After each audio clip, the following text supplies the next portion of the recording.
예레미야가 모든 백성에게 그들의 하나님 여호와의 말씀, 곧 그들의 하나님 여호와께서 자기를 보내사 그들에게 이르신 이 모든 말씀을 말하기를 마치니 호사야의 아들 아사랴와 가랴의 아들 요하난과 모든 오만한 자가 예레미야에게 말하기를 네가 거짓을 말하는도다.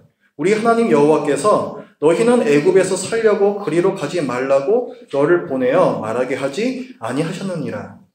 이는 네리야의 아들 바룩이 너를 부추겨서 우리를 대적하여 갈대아 사람의 손에 넘겨 죽이며 바벨론으로 붙잡아가게 하려 함이라.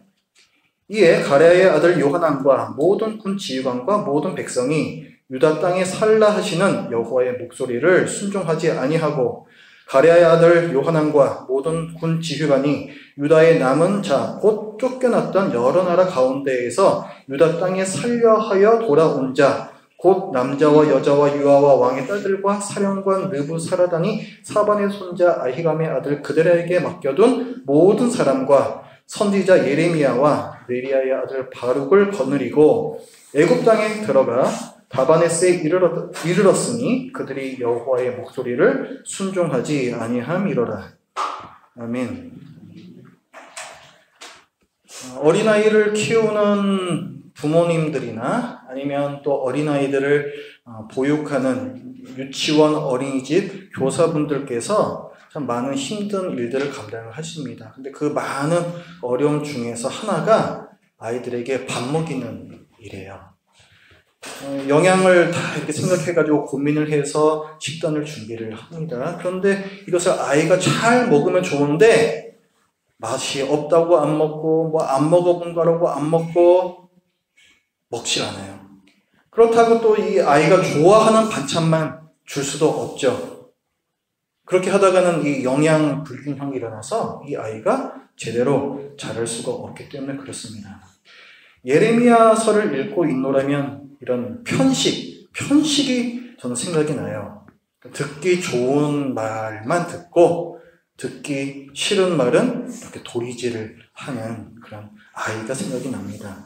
오늘 본문도 그런 내용이 되겠습니다. 지금 상황은 어떤 상황이냐면은 바벨론이 남유다를 멸망을 시켰습니다. 그리고 바벨론 왕이 그 유다 땅에 총독을 세워요. 총독을 세워서 유다 땅을 다스리게끔 합니다.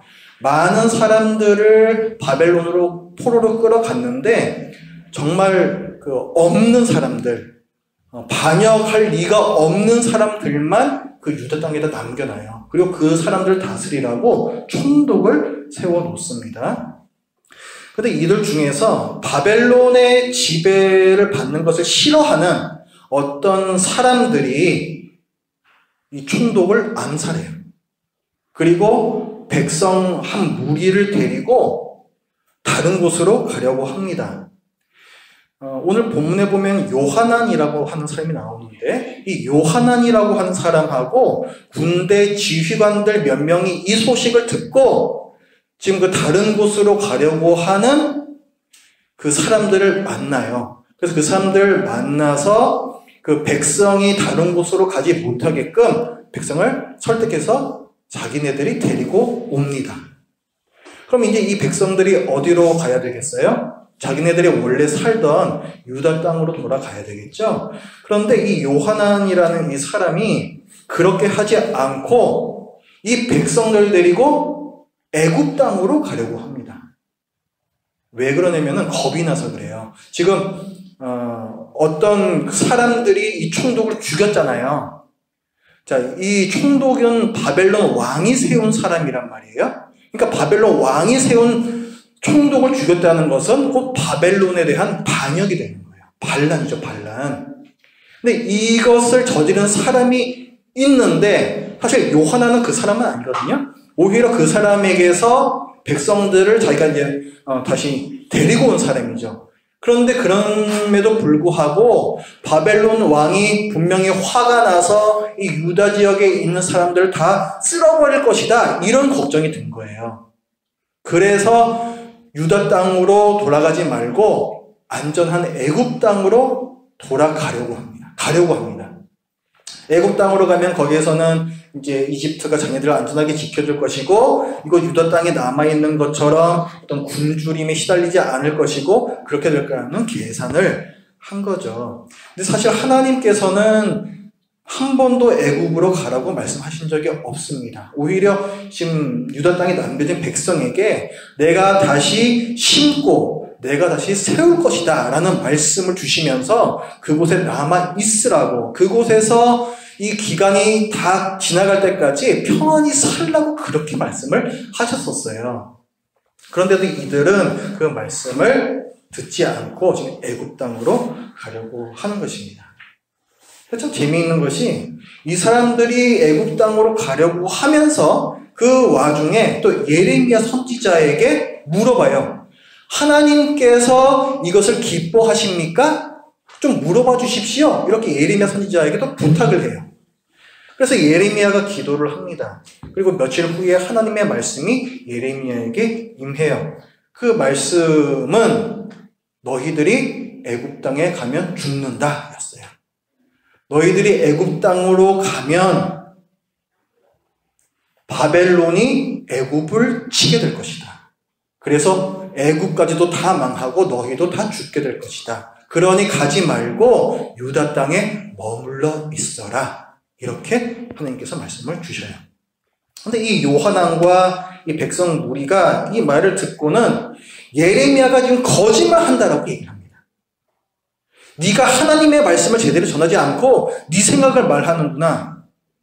네가 지금 다른 사람하고 짜고 바벨론 편을 들려는 어떤 관리와 짜고서 우리에게 이런 식으로 속이고 있는 거구나. 이런 식으로 얘기를 해요. 그러면서 이 예레미야까지 데리고 끝내 애굽 땅으로 갑니다. 이 일에 대해서 하나님께서 어떻게 평가를 하시는지 오늘 본문은 강조를 하고 있어요. 그 4절 말씀을 보면 이에 가랴의 아들 요하난과 모든 군 지휘관과 모든 백성이 유다 땅에 살라 하시는 여호와의 목소리를 순종하지 아니하고 이렇게 얘기하죠. 또 7절에서도 똑같은 표현이 나와요. 애굽 땅에 들어가 다바네스에 이르렀더니 그들이 여호와의 목소리를 순종하지 아니함이로라. 그들이 여기서 유다 땅에서 살아라 하는 하나님의 말씀을 듣지 않았다는 거예요. 불순종했다는 거예요. 요하난하고 이 백성들이 전에 예레미야하고 어떤 얘기를 했었냐면은 그 42장을 한번 보십시오. 42장 6절 말씀, 42장 6절 말씀을 우리 같이 한번 읽어볼게요. 시작. 우리가 당신을 우리 하나님 여호와께 보냄은 그의 목소리가 우리에게 좋든지 좋지 않든지를 막론하고 순종하려 함이라. 우리가 우리 하나님 여호와의 목소리를 순종하면 우리에게 복이 있으리이다 하니라. 이렇게 말을 했었어요. 그러니까 네가 예레미야가 우리에게 무슨 말을 하든지 우리가 그것을 하나님의 말씀으로 알고 받겠다라고 얘기를 해놓고서는 정작 예레미야가 유대 땅에 살아야 돼 이렇게 얘기를 하니까 그것을 거절을 했다는 거죠. 이런 남유다를 보면 참 진짜 해도 너무한다라는 생각이 듭니다. 자, 지금까지 하나님께서는 어떤 말씀을 유다에게 계속해 오셨습니까? 자, 나라가 건재했을 때에는 남유다에게 너희가 계속 불순종하면은 하나님한테 징벌을 받을 거야? 이렇게 계속 말씀을 주셨었죠. 그런데 그때 남유다는 어떻게 반응했습니까? 아유, 하나님이 그러실 리가 없어. 이렇게 얘기를 했었어요. 그러다가 말을 안 듣다가 결국은 하나님께서 바벨론을 사용하셔서 남유다를 치시죠. 그때 또 하나님께서 무슨 말씀 주셨습니까? 너희 바벨론에게 대항하면 안 돼. 바벨론에게 항복해. 항복해야 너희가 살 수 있어. 그렇게 말씀하셨는데 남유다는 또 어떤 반응을 보였어요? 아유, 하나님이 그러실 리가 없어. 그런 말씀을 주셨을 리가 없어. 이렇게 반응을 했었어요. 지금은 또 어떻습니까? 너희가 애굽으로 가면은 멸망당한다. 이렇게 말씀을 주시는데 남유다 백성들은 또 여전히 하나님께서 그렇게 말씀하셨을 리가 없어. 동일하게 반응을 해요. 그러니까 남유다의 반응은 늘 하나님께서 그러실 리가 없어. 이거예요. 지금까지 예레미야의 예언이 계속해서 이루어져 왔습니다. 그 예언대로 남유다가 징벌을 받게 되었고 그 예언대로 대항하다가 결국 멸망을 당하게 되었는데도 그걸 자기들 눈으로 똑똑히 보고 경험하고 있으면서도 여전히 하나님께서는 그럴 리가 없어 이렇게 얘기를 하는 거예요. 전과 달라지지가 않습니다. 성장하지가 않은 거예요. 우리한테도 종종 나타나는 모습이죠. 이것은 내가 듣고 싶어 하는 것만 듣는 영적 편식이라고 할 수가 있습니다. 그러니까 내가 먼저 결론을 내놓고 그것을 지지해주는 하나님의 말씀을 원하고 또 그런 것들만 자꾸 찾으려고 해요. 그러니까 내 생각을 확증해주는 그런 말씀을 듣고 싶어 하는 거죠. 그러니까 내 생각하고 다르고 껄끄러운 그런 얘기들에 대해서는 아이고 이거는 지금 나한테 해당하는 얘기는 아니야 이렇게 생각을 합니다. 이것은 교만이에요. 오늘 43장 본문의 2절 말씀을 보면은 호사야의 아들 아사랴와 가레야의 아들 요하난과 그게 뭐라 얘기해요? 모든 오만한 자가 예레미야에게 말하기를 네가 거짓을 말하는도다. 하나님께서 그렇게 말씀하셨을 리가 없다. 이렇게 얘기한다고 했어요. 이런 말이 왜 나온다? 우리의 오만함, 교만함에서 나온다는 거예요. 하나님께서는 말씀하십니다. 하늘이 땅보다 높음 같이 내 길은 너희의 길보다 높으며 내 생각은 너희의 생각보다 높다. 그렇게 말씀해 주셨어요.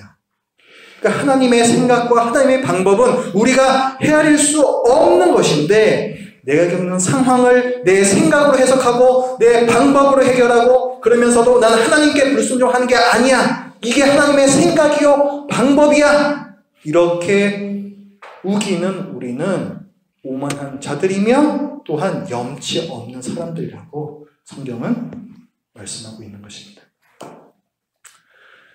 제가 며칠 전에 인터넷을 좀 서핑하다가 우연히 어떤 목사님의 설교를 하나 들었습니다. 이 목사님께서 설교하는 그 내용의 주제는 아마도 순종에 대한 거였던 것 같아요. 그래서 이 목사님이 청중들에게 질문했습니다. 여러분 아이가 어떻게 할 때 가장 예쁩니까? 이렇게 물어봤어요. 그러니까 이 목사님께서 기대하셨던 대답은 아이가 부모의 말을 잘 들을 때 이런 대답이었었죠. 그런데 그 청중의 어떤 분께서 잘 때요 이렇게 생각하셨어요. 아마도 특히 어린 아기를 아마 키우시는 어머님이셨던 것 같아요. 그래서 그분이 사실 아이가 뭐 우리도 경험을 하지만은 얼마나 말을 안 듣습니까? 늘 말썽 피우고 늘 말 안 듣고 그러다가 조용한 건 언제예요? 잘 때잖아요. 그러니까 어머님께서도 이제 그렇게 이제 대답을 이제 하셨던 것이죠. 그러면서 이제 좀 설교가 좀 꼬이는 것을 제가 좀 봤는데 설교할 수밖에 없죠. 그러면 하나님께서는 우리가 어떻게 할 때 가장 기뻐하실까요? 이렇게 했을 때 잘 때요. 이런 대답이 나와야 되니까 꼬이는 거죠, 이게. 그런데요, 저는 그것을 보면서 그게 참 일리가 있을 수도 있겠다. 어쩌면 하나님께서는 우리가 잘 때 정말 가장 기뻐하실 수도 있겠다. 이런 또 생각도 했어요. 사실 우리가 또 눈만 뜨면 불순종을 하는 그런 존재들이 아니겠습니까? 눈만 뜨면 내가 하고 싶은 대로 하면서 살고. 그러니까 어쩌면 하나님께서는 정말 우리가 잘 때 정말 우리를 아주 이쁘게 보시겠다 이런 생각이 들었어요. 우리는 참 그렇게 순종하지 않고 또 하나님 말씀을 듣지 않는 그런 염치 없는 사람들입니다. 여러분 오늘날 하나님께서 사실 뭐 오늘뿐만이 아니라 이 구약 성경 구약 시대 때부터 하나님께서 우리 한 사람 한 사람에게 원하시는 바가 뭘까요? 결국 그 궁극적인 목표는 어디에 있을까요? 많은 사람들이 모이는 큰 교회를 세우는 것일까요? 아니면 우리가 살고 있는 이 인천 지역 전체를 복음화시키는 그런 것일까요? 여러분 개개인에게 원하는 것이 무엇이라고 생각하십니까? 하나님께서는 우리가 영적으로 자라는 것을 원하십니다.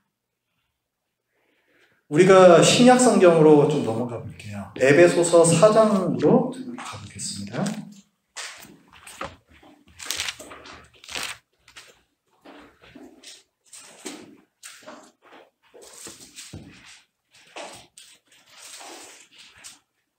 에베소서 4장 13절과 14절 말씀을 읽겠습니다. 자, 에베소서 4장 13절과 14절 말씀을 한 목소리로 읽어보겠습니다. 시작. 우리가 다 하나님의 아들을 믿는 것과 아는 일에 하나가 되어 온전한 사람을 이루어 그리스도의 장성한 분량이 충만한 데까지 이르리니 이는 우리가 이제부터 어린아이가 되지 아니하여 사람의 속임수와 간사한 유혹에 빠져 온갖 교훈의 풍조에 밀려 요동하지 않게 하려 함이라.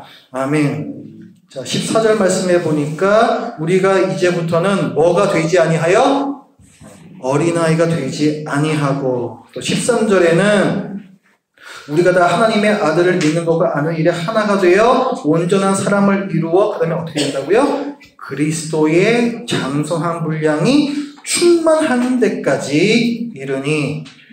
자, 이제 우리가 어린아이에 머물러 있을 것이 아니라 그리스도의 장성한 분량이 충만하다. 그러니까 그리스도를 닮아가는, 정말 예수님을 닮아가는 그 수준에까지 자라나야 한다라고 말씀을 하는 거예요.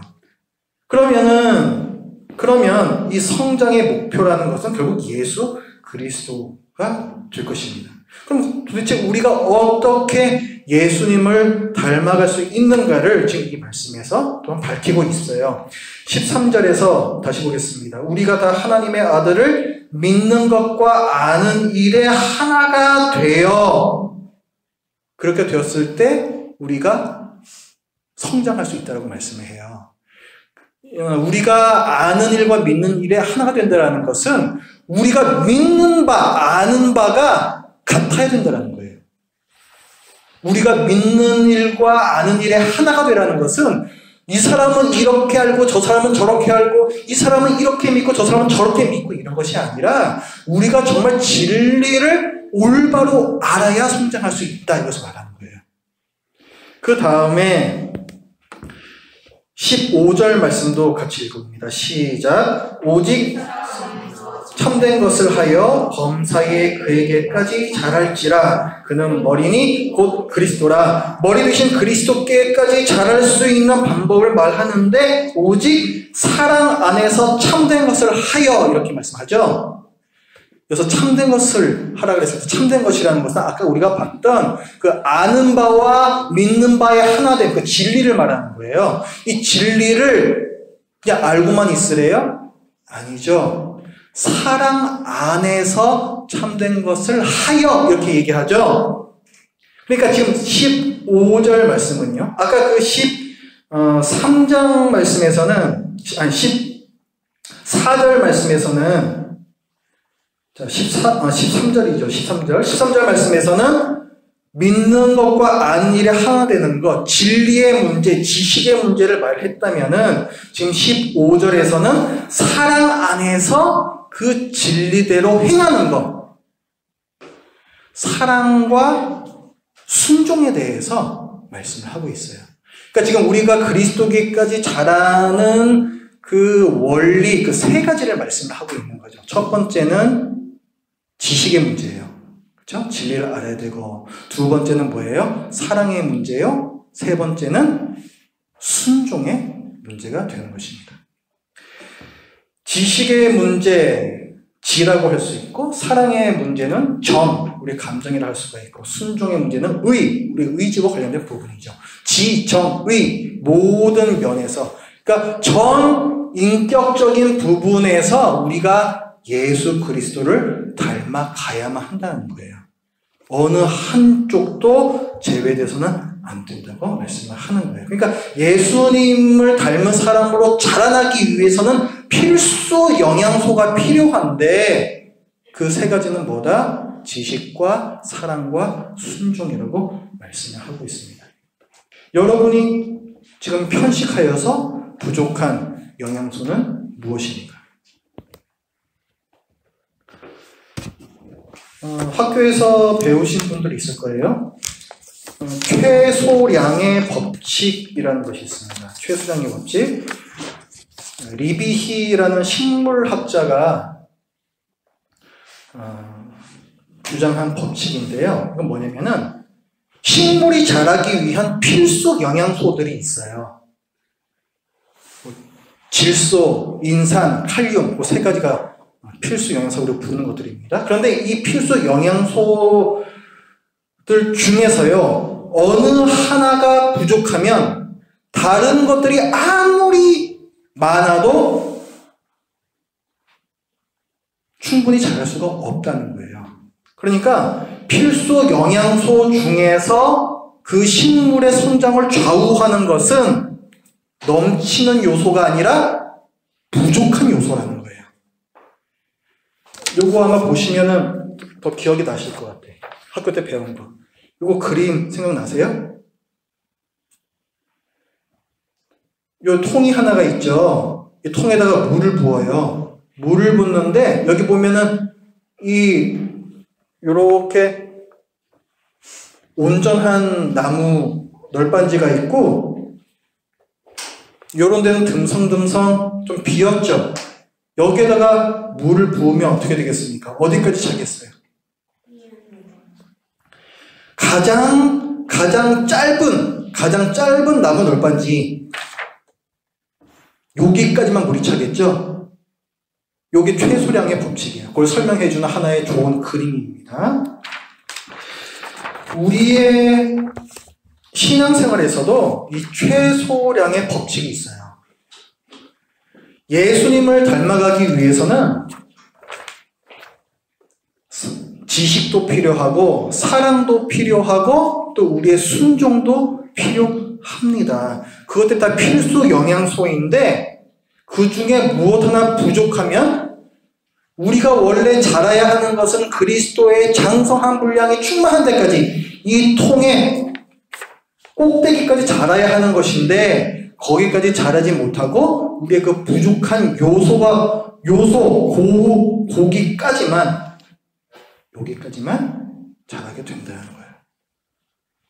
성경에서 우리에게 말씀해 주시는 바이기도 합니다. 특히 우리 장로교의 경우에는요, 이 세 가지 요소 중에서 지식에 대한 부분은 별로 꿀리지 않습니다. 근데 장로교가 워낙 이 지식적인 부분에 좀 치중하는 경향이 있다 보니까 상대적으로 사랑과 또 순종의 부분에 있어서 약해지기가 매우 쉬워요. 우리가 이 지식, 어떤 바른 교리, 이 분량을 아무리 많이 쌓아도 사랑하지 않고 순종하지 않으면 더 이상 자라지 않습니다. 불순종이라는 것은 영적 편식이에요. 맛없다고 안 먹으면 자라지 않습니다. 안 먹어봤다고 안 먹어도 또 자라지 않아요. 내가 안 해본 순종이 영 낯설고 또 입에 맞지 않을지라도 그것을 조금씩 억지로라도 먹다 보면은 조금 더 많이 먹을 수 있게 되고 그렇게 우리는 조금씩 자라날 수 있어요. 먹기 싫은 것을 먹는 이 순종은 사랑하고 굉장히 밀접하게 연관이 되어 있어요. 그리스도인에게서의 순종은 항상 사랑이 동기가 됩니다. 그래서 아까 우리가 봤던 에베소서 말씀에서도 오직 사랑 안에서 참된 것을 하라고 이렇게 말씀을 하고 있는 거예요. 이 사랑이라는 것은 누구를 향한 사랑이 되겠습니까? 사랑 안에서 참된 것을 하라.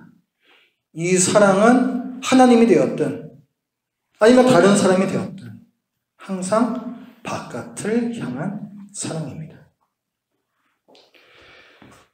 바깥을 향한 사랑이 자라날 때 이 통을 채우는 이 물의 수위도 점점점 높아지게 돼요. 밖을 향한 사랑이 아닌 나 자신에게 고정된 사랑은 항상 근심, 걱정, 시기, 질투, 분노 이런 것들을 가져옵니다. 우리가 지금 남유다의 모습에서 그런 것들을 질리도록 보고 있잖아요. 왜 이들의 삶이 이렇게 힘들고 원망과 분노와 다툼이 있습니까? 다 자기 사랑과 자기 욕심 때문에 그런 거죠. 지금 이 남유다 백성들은 자기 문제에 그 시선이 고정이 되어 있어요. 그 자기 사랑 때문에 점점 더 깊은 수렁으로 빠져들어가고 있는 것입니다. 또 그렇기 때문에 이들은 어린 아이의 수준에서 자라나지를 않는 거예요. 우리의 목표는 예수님을 닮아가는 것입니다.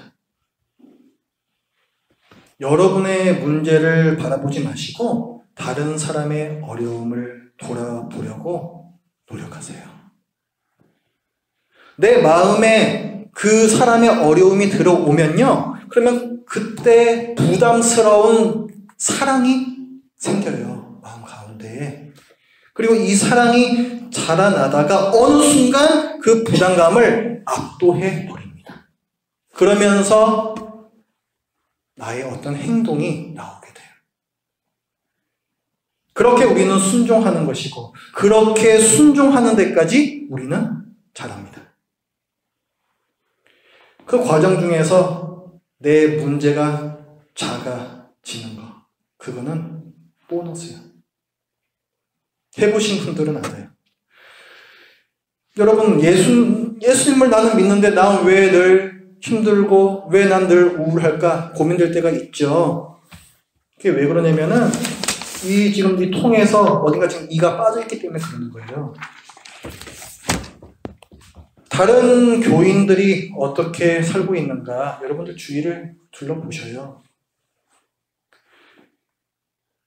교인들의 어려움을 돌아보는 것은 당연히 교역자가 할 일이죠. 하지만 교역자만 할 일은 아닙니다. 만인 제사장이잖아요. 그렇죠?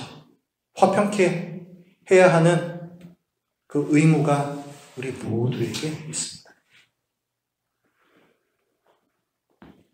내년부터 각 가정에서 우리가 돕고 있는 가정들 한 가정씩 다 담당을 합시다. 제가 예전에 한번 얘기했었죠. 구제사역부 없애자고.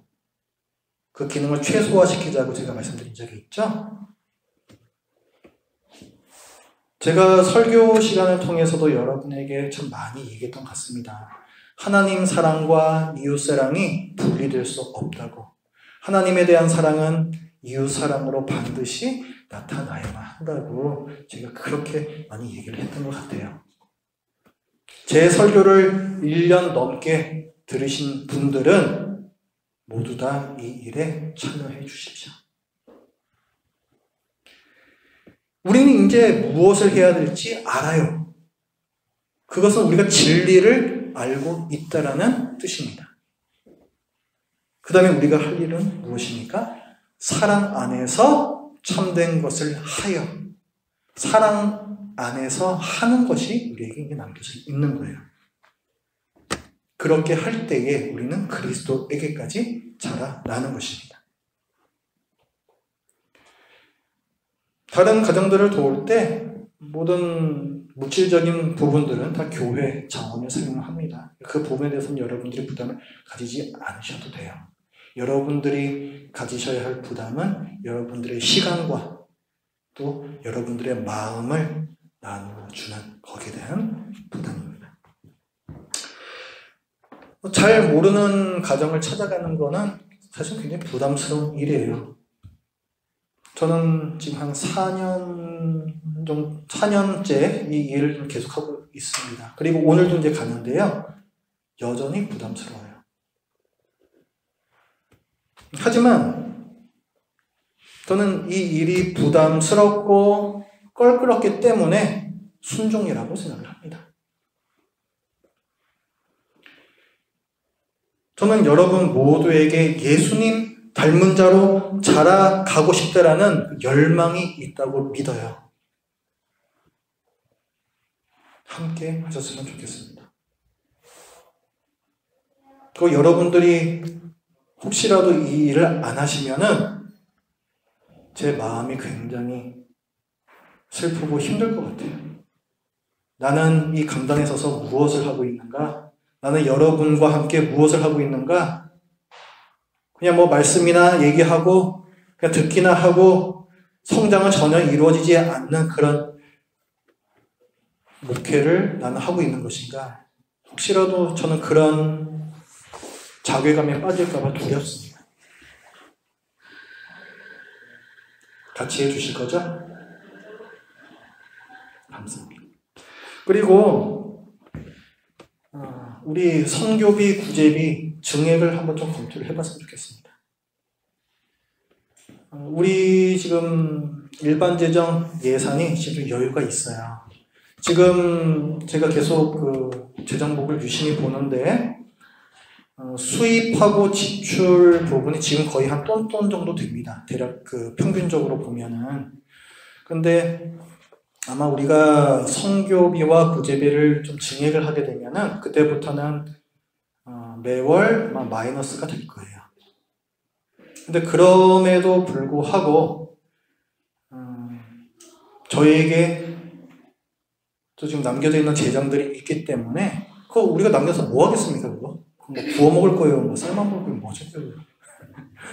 여러분 드릴 것도 아니에요. 제 것도 아니고 어차피 써야 할 돈이잖아요.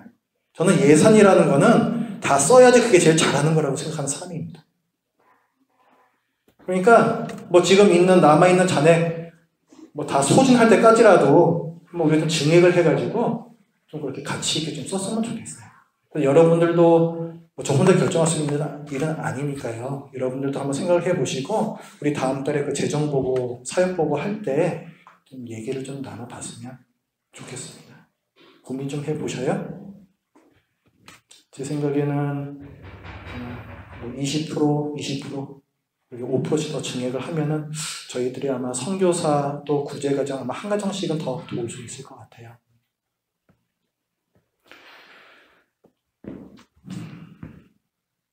많이 좀 고민해 주시고 우리 교회는 어차피 어떻게 먹고 살까 고민하는 교회 아니라는 거 아시죠? 어떻게 또 사람 좀 살릴까 그거 고민하는 교회. 자부심을 가지시고 또 고민도 많이 좀 해봐 주십시오. 자, 기도하겠습니다. 하나님 아버지 오늘 말씀을 통해서 불순종하고 내 생각하고 맞지 않으면은 그게 또 하나님의 말씀이 아니라고 여겨버리고 그런 남유다 백성 사실은 저희들의 모습을 또 살펴보았습니다. 저희들의 상황에 파묻혀서 눌려서 하나님께서 그 원하시는 것에는 저희들이 귀를 기울이지 않는 그런 모습들이 저희가 얼마나 많습니까? 저희들의 그런 부족한 모습이 있음을 인정하고 또 이 자리에서 주님 앞에서 회개합니다. 주님 그리고 저희들이 이 시간 통해서 앞으로는 또 어떠한 모습을 가지겠노라고 또 다짐을 했습니다. 이 다짐들이 저희의 행동으로 또 잘 이어질 수 있도록 하여 주시고 또 이 교회가 혼탁하고 어려운 이 세상 가운데 파묻히지 않고 주님께서 주시는 용기와 또 그 폐기를 가지고 뻗어나갈 수 있도록 도와주시옵소서. 예수님의 이름으로 기도드립니다.